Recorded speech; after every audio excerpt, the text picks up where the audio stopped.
The new math trick 2024 বর্গের অন্তর নিয়ে পরীক্ষায় প্রশ্ন আসে। বিশেষ করে 11 থেকে 20 গ্রেড চাকরির পরীক্ষাগুলো বর্গের অন্তর নিয়ে প্রশ্নটা আসে থাকে। তো আজকে আমরা কীভাবে শিখবো যে কীভাবে শর্টকাটে আমরা উত্তরটা বের করতে পারি। বর্গের অন্তর দেওয়া আছে, আমরা সংখ্যা দ্বয় বের করব, অথবা যে কোনো একটি সংখ্যা বের করার প্রশ্ন থেকে থাকে। আমরা এখন শর্ট ট্রিকের মাধ্যমে বের করব যে কীভাবে আমরা বর্গের অন্তর দেওয়া থাকলে সংখ্যা দ্বয় বের করতে পারবো। তো এখন প্রথমে ডিটেলসটা দেখে দিই। ধরি সংখ্যাদ্বয়, এখানে একটা প্রশ্ন দেওয়া আছে, দুটি ক্রমিক সংখ্যার বর্গের অন্তর 99। দুটি ক্রমিক সংখ্যার বর্গের অন্তর এখানে দেওয়া আছে কত, 99 হলে সংখ্যাদ্বয় কত, সংখ্যাদ্বয় বের করব। তাহলে এখন ডিটেলসটা দেখে দিই যে ধরি সংখ্যাদ্বয় একটা এক্স আর একটা এক্স প্লাস 1, তাহলে আমরা প্রশ্ন মতো লিখতে পারবো x plus 1 all square minus x square সমান 99। এখানে সূত্র করলাম x square plus toys x plus 1 minus x square সমান 99। এক্স স্কোয়ার কাটা যায়, তাহলে টয়েস এক্স সমান হবে 99 মাইনাস 1। তাহলে x equal 98 divide 2, x equal 49। তাহলে এক্সের মান হচ্ছে 49, তার মানে ছোটো পূর্ণ সংখ্যা যেটা সেটা 49 আর বড় হবে 50। এই দুটোর অন্তর করলে হবে 99।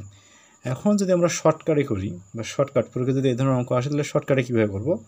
তো এটার বুদ্ধি হচ্ছে যেটা অন্তর দেওয়া থাকবে ওখান থেকে এক বিয়োগ করে 2 দিয়ে যদি ভাগ করি তাহলে আমরা ছোটো সংখ্যাটা পাবো।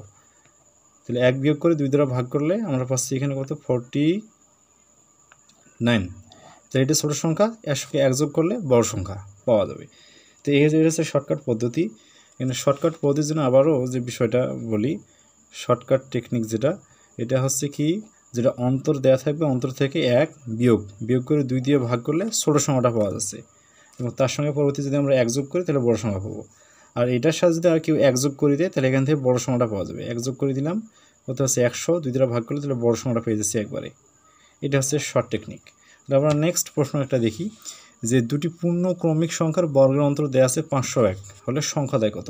তাহলে এই সেম সিস্টেমে করব, 501 থেকে আমরা 1 বিয়োগ করব, বিয়োগ করে 2 দ্বারা ভাগ, তাহলে হচ্ছে 501 বিয়োগ করলে হচ্ছে এখানে কত, 500 ডিভাইড 2 ইকুয়াল 200 কত, 50, 250। এটা হচ্ছে ছোটো সংখ্যা। তাহলে এর সাথে 1 যোগ করলে বড় সংখ্যা পেয়ে গেলাম। আর এখানে যদি আমরা দেখে দিই 501-এর সঙ্গে আবার যোগ 1 ভাগ হচ্ছে 2, তাহলে এখানে কত হচ্ছে 200, এখানে 51 আসবে। এটা হচ্ছে কি সংখ্যা, বড় সংখ্যা। এই পদ্ধতিতে আমরা কি করব, বা শর্টকাট পদ্ধতিতে এখানে আমরা সংখ্যাদ্বয় বের করতে পারবো। খুবই গুরুত্বপূর্ণ একটা অঙ্ক।